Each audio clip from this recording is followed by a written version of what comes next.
Hello, hello! This is Dragondog from Daydreams of a Dragon, and welcome to Assassin's Creed Origins. This is part 7 of my blind Let's Play, and we'll be continuing reading in this episode, so let's get started. There's a lot of stuff here. This could take forever. Animas! Woohoo! The journey through time of a journey through time. What?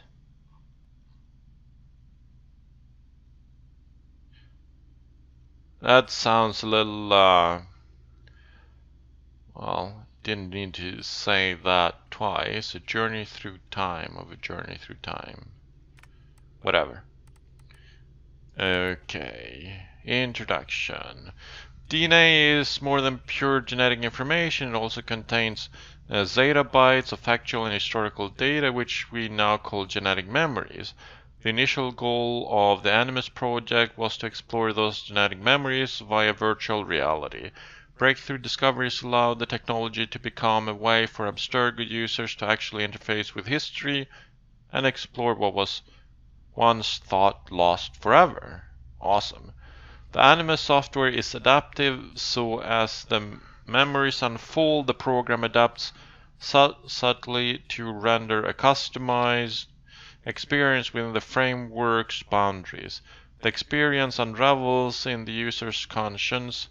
It unlocks reflexes and skills the body was unknowingly hiding.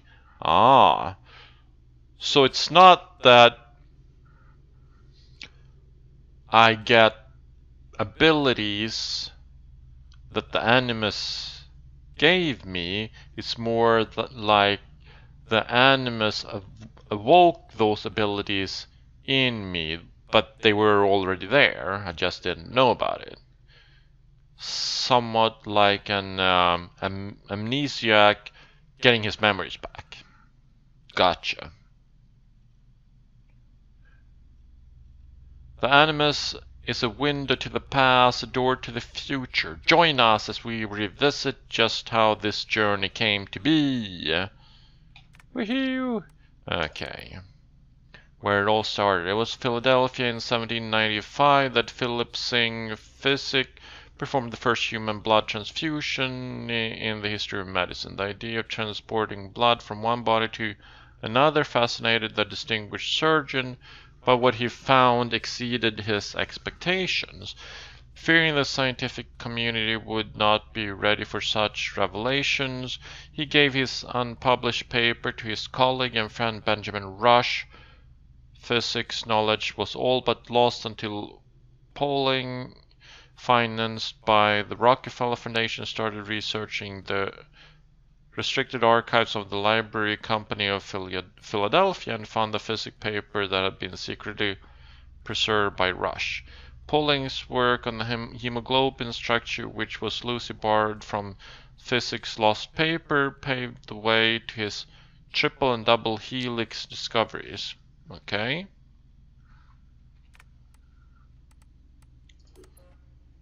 Abstergo's interest. Clinton B. Rosenberg, PhD, was hired by Abstergo to keep a very close watch on Dr. Pauling's work on DNA structure. He reported his findings directly to the director of Abstergo Chemical. The relationship eventually turned sour, but the information gathered proved essential to Warren Vidick's Animus project. Okay, Chemistry Life Foundation, Department of Research, Medical Laboratory, August 14, 1952. Mr. Director, as requested, I am keeping you abreast of Dr. Pauling's latest findings. Please find an article slated for PNAS included, which proposes a structural model of deoxyrib. Okay, what can that be? Ribonucleic acid. I will spare you the details, but you will find this triple helix model made of 3 intertwined strands of DNA to be highly elegant.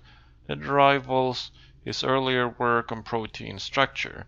I believe Abstergo Chemicals should pay special attention to the evolution of DNA science, as it will likely unlock the very secrets of life. Please note I would be more than willing to play a more direct role to encourage Dr. Pauling's research efforts if you wish me to. In the meantime, I wanted to thank you for trusting me. No, it does say thrusting me. That's really good. With the business of the Foundation, I'm honored to facilitate the work of such a brilliant scientist. Okay. Mr. Director, I don't know if you're still a part of Abstergo. Sometimes when I get lost in senior moments, I wonder if you ever existed at all. I'm just so tired. I think my time here is coming to an end.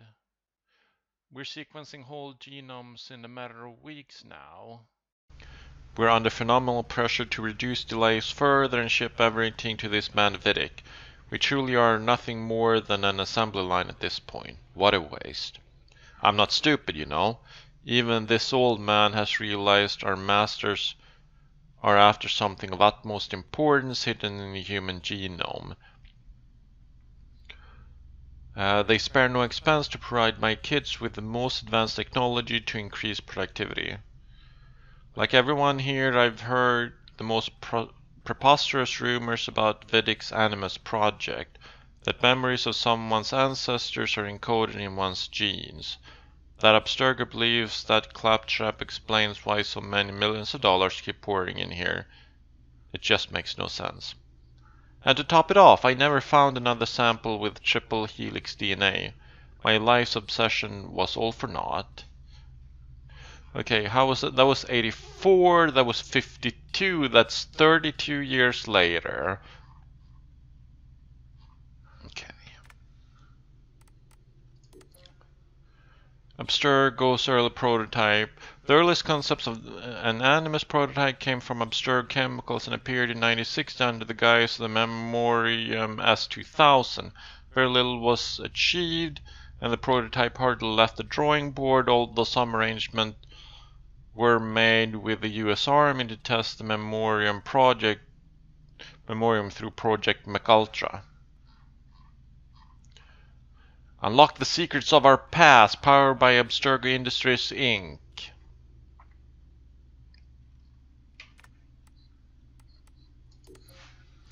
First exploration. 1980 was the year when Warren Vidic was finally able to say mission accomplished.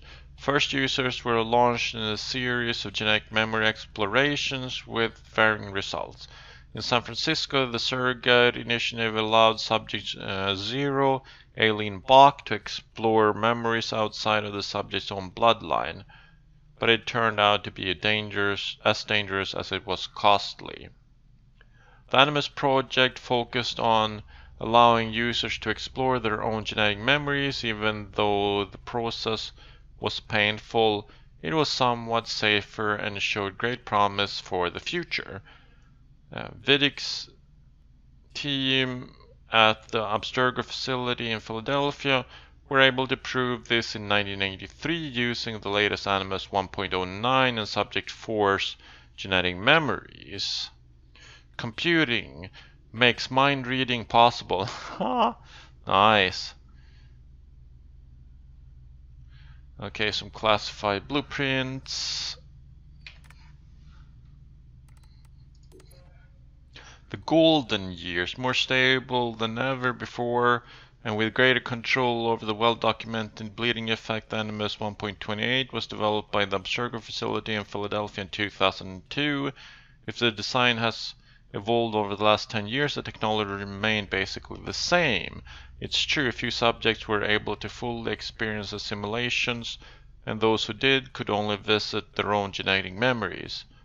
The work accomplished by subjects 4 through 17 and later by all the participants in the Animi training program was critical for the development of Animus technology and for all of Abstergo Industries' endeavors. Yes, definitely different. An Animus for all. Building on the progress made, the Animus project teams in Philadelphia, Rome, and Madrid, Abstergo Entertainment Division introduces a revolutionary system called the Animus Omega. A game console granting anyone, anywhere, unprecedented access to a variety of pre-recorded genetic memories. Helix later introduced a similar experience through a cloud-based service, eliminating the need for a console altogether. Of course, the simulations offered to the general public are only a fraction of what can be experienced through a genuine Animus system, and allow for limited user interaction, but the technology gains in popularity and global interest soars. Is that something talking about the first Assassin's Creed game or something? Ha! Yep, images that I recognize from previous Assassin's Creed game. I've seen images, I haven't played any of the games yet. Well, that's some sort of virtual reality viewer kind of thing. Okay. Reaching new heights with the Airy. Based on VR research, the Animus project team realized they could maximize the efficiency of the Animus and even harness the bleeding effect where immersion and physicality are combined. Biotechnologies played a critical role in creating the epidural system used by Airy Animus. The visceral nature of the experience drove synchronization levels to new heights, allowing for a range of genetic memory exploration never seen before. Instead of trying to contain the bleeding effect, the Airy unleashes it and uses its potential to blur the lines between the user's reality and the simulation they're engaged in. The Airy can only be used in a controlled medical environment. Okay, yes. High-tech meets high mobility. The portable Animus HR8 is Abstergo's latest innovation. It channels the power of the Airy in a single compact suitcase that allows dedicated professionals to use the unit in the field. Previous operations sometimes required delicate extractions or planned some genetic memories out of our reach. With a minimal medical support, technicians can now use the system for their own explorations or explorations run on selected person of interest in the comfort of their surroundings. For safety purposes, the epidural connection has been replaced by a hematological link. It sequences the information stored in the user's red blood cells. Like any intravenous intervention, the result is fast, intense, and intertwined to the user's biological functions. Just like the Airy, the simulation is not transmitted to the user's brain. It is physically rendered through the user's organs and interpreted by the brain as being real. Okay.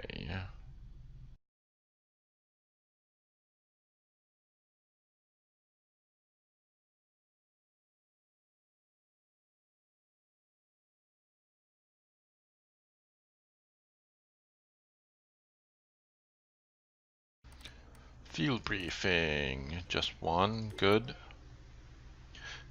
Abstergo field briefing assignment description to Layla Hassan and Diana Giri. Field operation. Subject new assignment. Levels clearance 3 and up. Type artifact of high interest. Effective date 2007 10/20 as the 20th of October. No matter how you read it.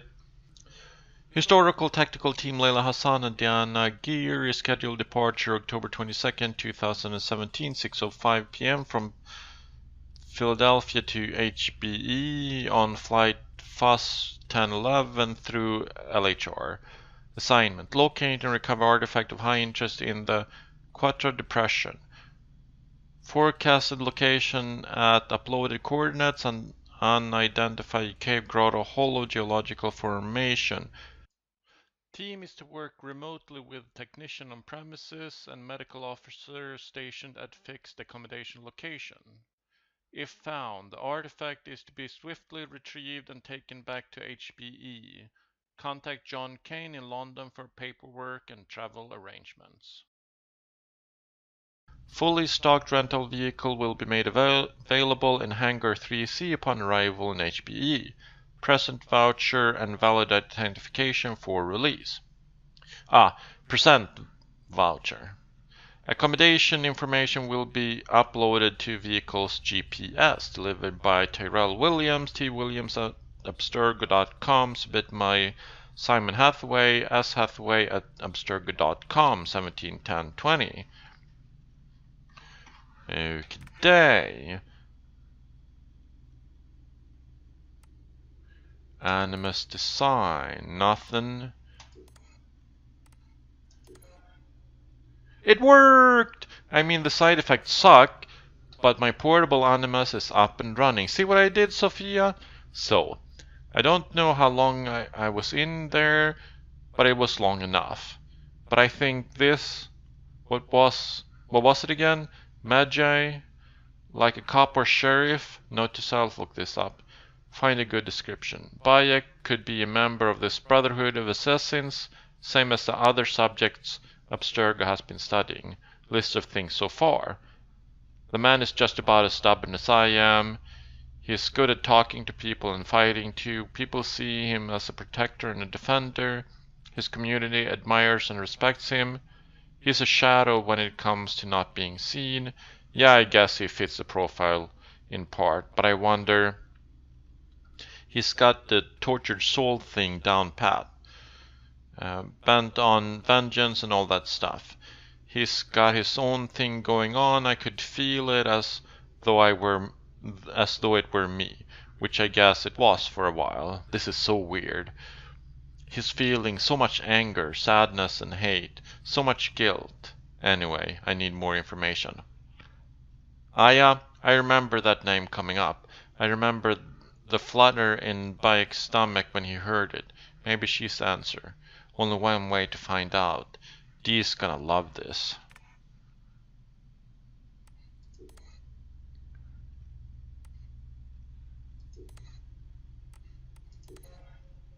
Over the years I've seen my fair share of crazy stuff at Abstergo, broken promises, backstabbing, obscure HR procedures, false pretense. You see that in every corporation. But people, all key players leaving or disappearing or dying in mysterious circumstances, it's right out of a conspiracy theory movie. Sometimes there's not a word from higher management, just like that person was never here in the first place. At other times we get a lame excuse that smells. When I think about the people that left, when I think about how Abstergo dealt with their departure, something just doesn't add up. I knew some of them. They weren't the kind of people who just quit to accept a job next door for a salary bump. I'm missing something. What is it? What really happened to those people? Did their disappearance have more meaning than management would like us to believe? Abstergo. If I could open you with a 2x4 screwdriver to find out what's behind that nice and shiny facade of yours? I asked Letitia England about it once. I made a vague reference to Subject 17 and she sharply answered to keep to my stuff and stay out of it. Those are the exact magical words you don't want to have with me. Just ask my dad.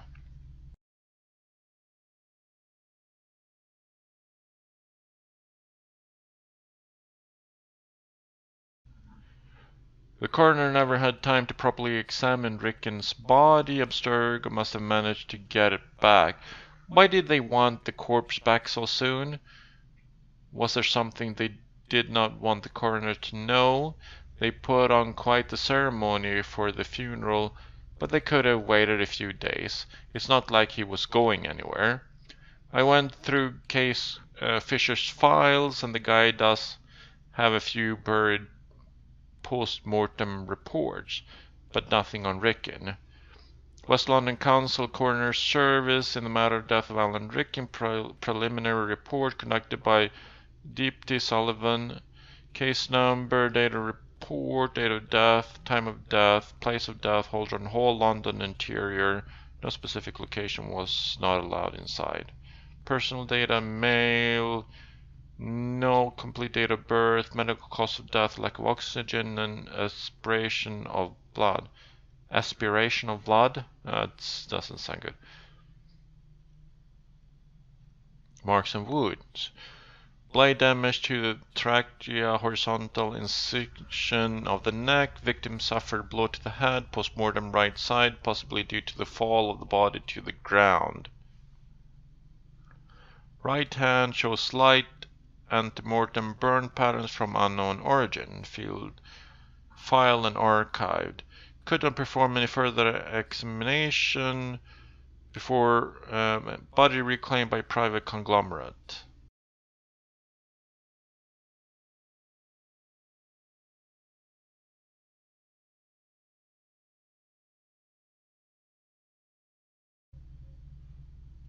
That's the night Alan Rickon died. No one I know was invited to that assembly. Not that I would have gone anyway, too gilded for my taste.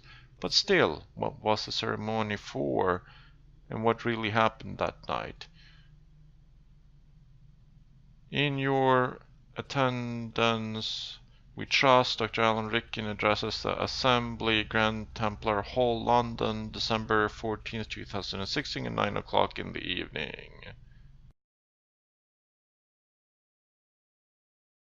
I was able to corroborate the operation with emergency services and the fire brigade, but the information I found on the gas pressures levels that night show that they were pretty stable.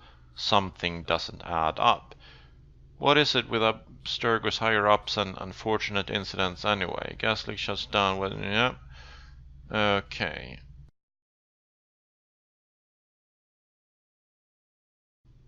Sophia. I've just seen the news about your dad. Please let me know you're okay. I know you had to be there too.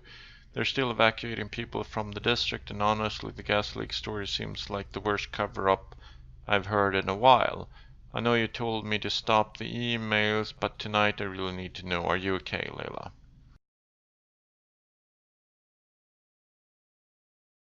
Okay, Isabel Ardent.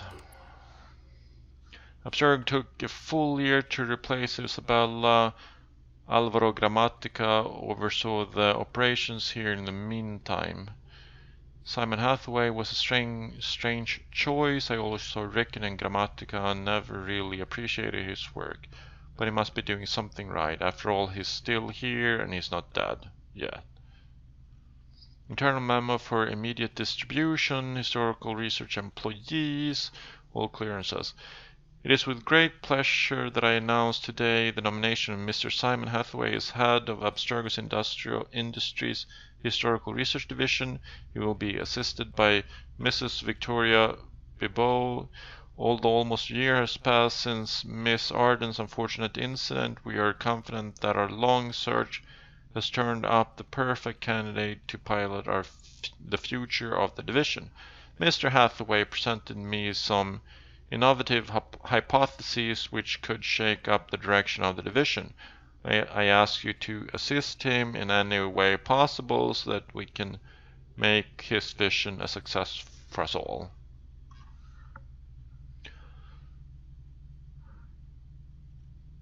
Oh, Rickon was CEO, huh?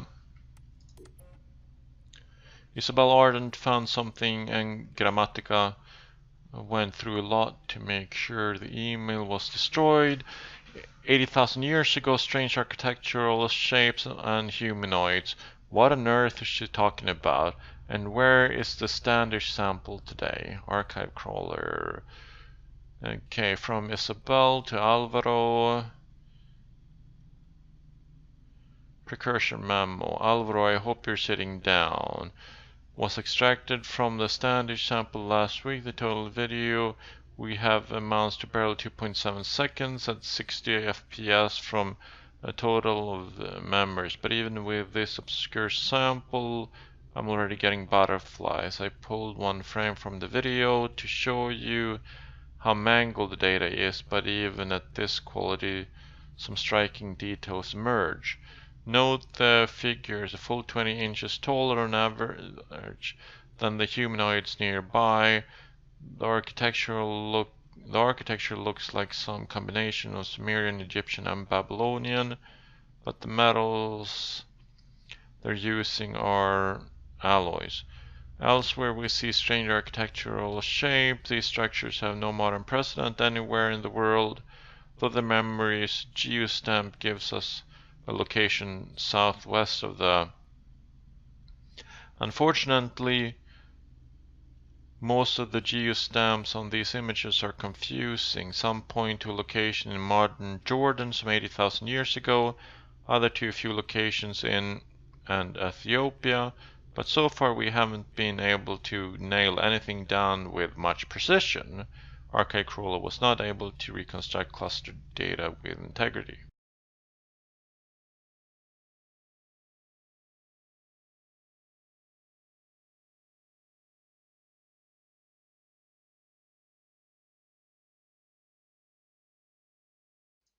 I know Abstergo well enough to suspect they weren't doing this out of charity. The restoration gave historical research unprecedented access to Buckingham Palace. But what was Ardent doing there? What was she looking for? They never told us what really happened to her, and let's face it, the official version doesn't make any sense. What was so delicate that she couldn't send a team through normal channels? Prominent scholars electrocuted in Buckingham Palace. Wow.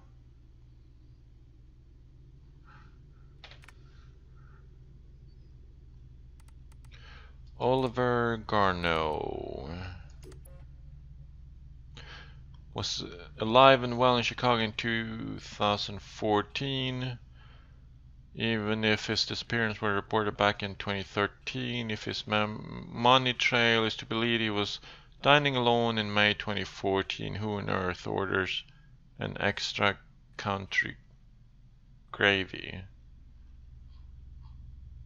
Okay. I'll admit it's hard to know what's going on in this scene. From what I can tell from the CCTV footage, the plate smashed Oliver Garneau's car rental, and it does look like him, but, well, that's not his best angle, to say the least. It's all speculation, of course, because the official version is that he never made it to Chicago, but I know otherwise. Desmond Miles. Found Subject 17's initial medical report after a team picked him up in NYC and flew him over to the Abstergo campus in Rome. He was fit and cleared for the Animus in September 2012, willingly collaborating in the project, and yet he was found dead 3 months later in a cave in upstate New York, apparently on the run. What happened to him? Why did he leave? Subject 17. Okay. No medical stuff. Yeah, he's medically fine. Have you seen this man, Desmond Miles? Okay, on the run.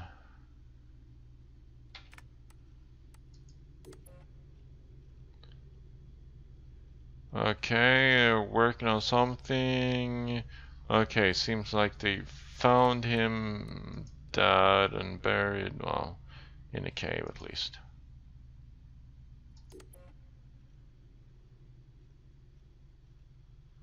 William Miles' final message to his son Desmond. Miles Sr. was in Cairo when Abstergo found him. Looks like Subject 17 busted him out of our Italian facility a few days before he died.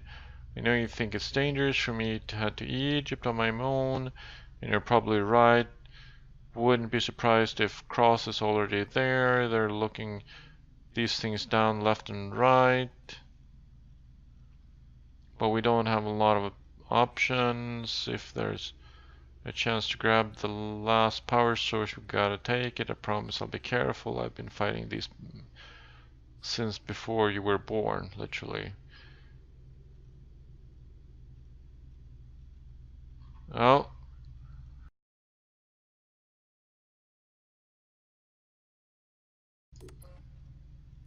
Security footage from Warren Vidick's office a few days before Subject 17's death. It's hard to tell, but I'm pretty sure it's William Miles, Desmond's father. Why did Abstergo detain him?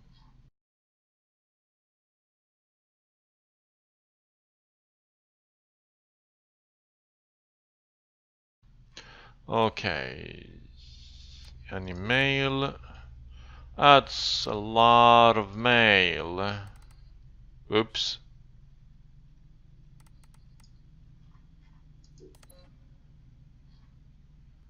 Morning, Sophia. I spent the whole night looking at the sketches you sent me, and you're all looking at it the wrong way.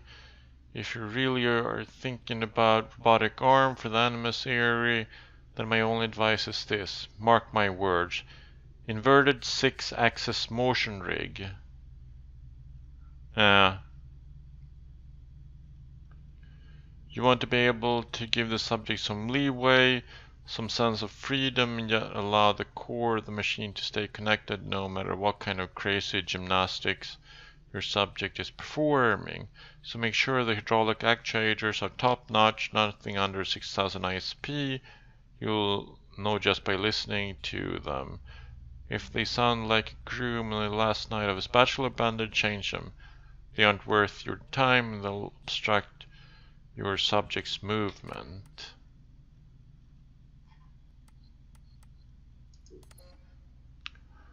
Okay, this is a lot.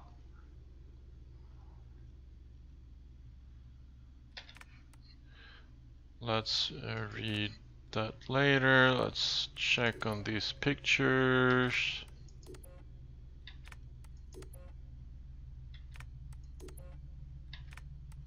Wait. Oh, it's a stain of some sort.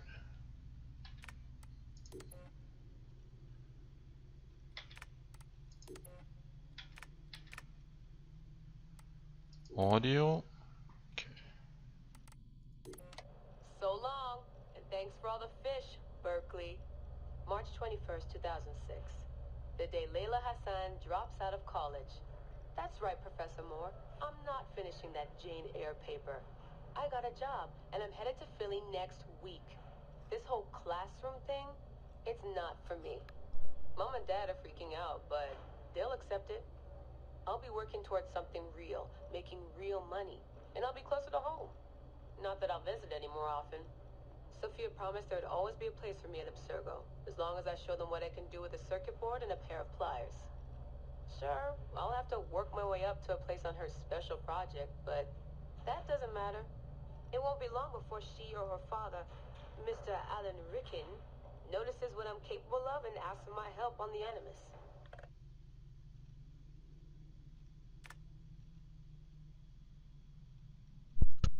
Okay, let's leave that for now.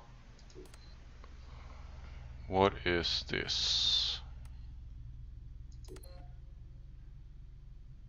It's not more We Are Mind Blown channel. Got a story. It sounds like fiction, but it's actually science posted. There are minds to be blown and brains to be fed. Play nice or I'll get you banned, for starters. Another fake so-called Voynich manuscript popped up at auction last week in Athens, Greece. It's the third time in the past 10 years. Funny how this manuscript keep appearing in history books, only to be stolen shortly after. And for what? Flower sketches and esoteric formulas.